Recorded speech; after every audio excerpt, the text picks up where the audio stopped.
तो आज का हमारा क्वेश्चन है असाइन कुकीज। यहाँ पे हमें दो एरे दिए हुए हैं जी एंड एस। जी बताता है grade factor of children's and S बताता है प्रेजेंट कुकीज। तो जैसे यहाँ पे 1 है, इसका मतलब है कि किसी फर्स्ट चिल्ड्रन को का ग्रेड फैक्टर 1 है, तो हमें मिनिमम नंबर ऑफ 1 कुकीज देनी पड़ेंगी उसकी ग्रेड फैक्टर को फुलफिल करने के लिए। यहाँ 2 बताता है कि उस चिल्ड्रन का ग्रेड फैक्टर 2 है, मतलब मिनिमम नंबर ऑफ 2 कुकीज हमें उसको प्रोवाइड करवानी पड़ेंगी उसका ग्रेड फैक्टर सॉल्व करने के लिए। तो हमें बताना है कि इन कुकीज का इस्तेमाल करके हम मैक्सिमम नंबर ऑफ कितने चिल्ड्रन है जिनका ग्रेड फैक्टर हम फुल कर सकते हैं।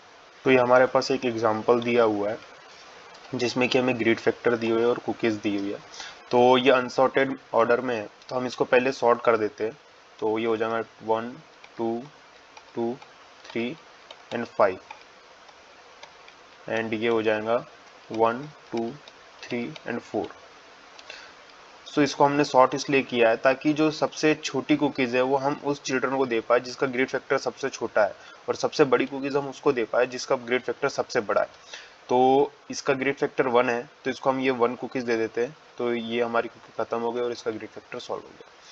इसका ग्रेड फैक्टर 2 है और हमारे पास 2 कुकीज है, तो हम इसको दे देते हैं, तो इसका भी ग्रेड फैक्टर सॉल्व हो गया। इसका ग्रेड फैक्टर 2 है और हमारे पास कुकी अब 3 वाली है, तो जो ये 2 कुकीज है वो 3 से छोटी है, तो इसका भी ग्रेड फैक्टर सॉल्व हो गया, हमारी वाली 3 वाली कुकीज सॉल्व खत्म हो गई। इसका ग्रेड फैक्टर 3 है, हमारे पास 4th नंबर की 4 कुकीज है, तो हम इसको दे सकते हैं, तो इसका भी ग्रेड फैक्टर सॉल्व हो गया।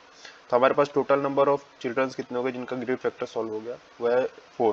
तो हमारा आंसर हो जाएगा 4। तो ये हमारे पास कोड दिया हुआ है, इसमें हम सबसे पहले जी और एस को सॉर्ट कर लेते हैं और एम और एन निकाल लेते हैं, length of grid and length of S, and दो पॉइंटर ले लेते हैं आई एंड जे जिनको 0 से इनिशियलाइज कर देते हैं, और हमारा लूप चलाते हैं जब तक कि आई जो है वो एम से छोटा है और जे जो है वो एन से छोटा है। और अगर जो ग्रिड फैक्टर है वो एस से छोटा है तो हम आई को बढ़ा देते हैं और जे को हर लूप में बढ़ाते जाते हैं।